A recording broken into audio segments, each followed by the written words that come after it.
নমস্কাৰ আশা কৰোঁ আপোনালোক সকলো ভালে আছে। আজি আমাৰ ঘৰত আছে পূজা আৰু ঘৰত আছে বিয়া কৈছিলোৱে। চ' ফাৰ্ষ্ট কাৰ্ডটো এনেকৈ ঠাকুৰৰ ওচৰত দিয়া হৈছে, তেওঁৰ আশীৰ্বাদৰ বিনাটো একোৱে কৰিব নোৱাৰিম। আৰু ঘৰত ক'লোৱে পূজা আছে, মানে ইভিনিং কীৰ্তন আছে, ভাগৱত পাঠ। চ' মই গা পা ধুই আহি লাগি গ'লোঁ মালা বনাবলৈ। মালা নবনালে নহ'ব। চ' এয়া এইবোৰ আয়োজন কৰি আছোঁ আৰু আহি পালে আমাৰ ভকত।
এত বুড়া মানুষ পণ্ডিত একবারে জিতে প্রভু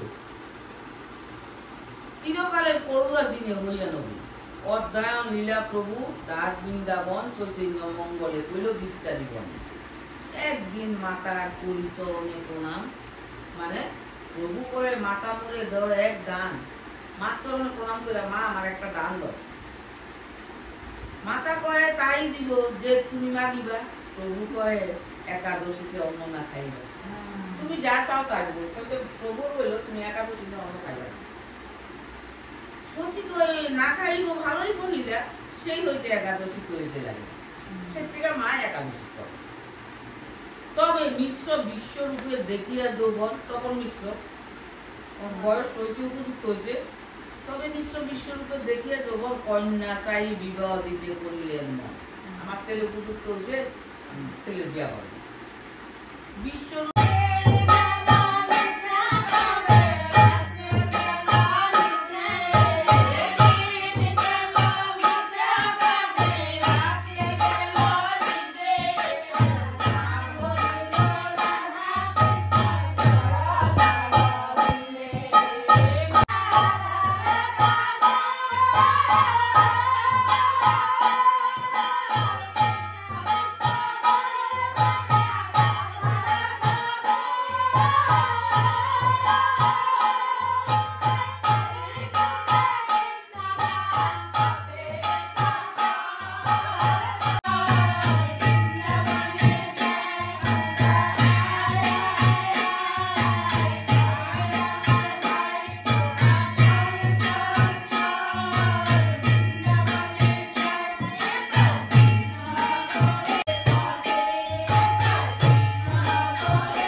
কীৰ্তন ভাগৱত পাঠ শেষ হোৱাৰ পিছত তেওঁলোকে এনেকৈ ৰাধা নাম জয়নাম লৈ পেলাই ফূৰ্তি কৰি আছে।